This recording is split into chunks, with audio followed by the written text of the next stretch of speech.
মাছ রান্না করবো। কাঁচামরিচ আর পেঁয়াজ একসাথে ব্লেন্ডার করছি, সরষের তেলের ভিতরে এটা ভাজবো।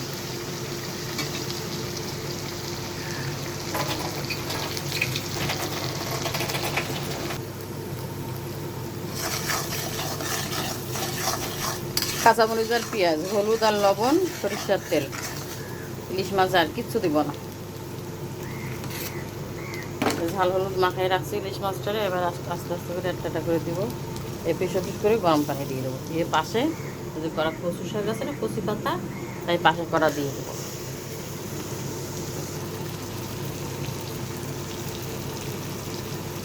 এপিস ওপিস করে উল্টাই দিলাম, দিয়ে যে গরম পানি করে রাখছি, গরম পানি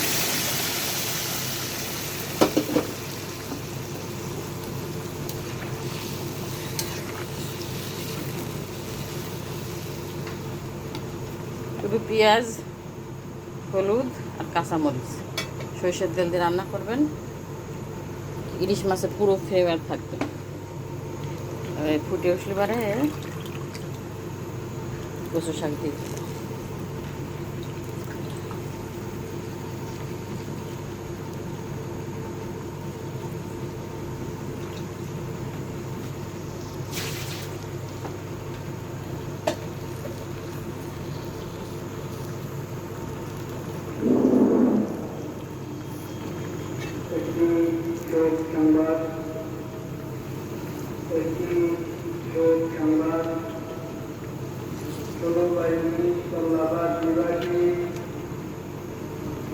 মোহাম্মদ আশিক আদনান খান নাবিলের বাবা।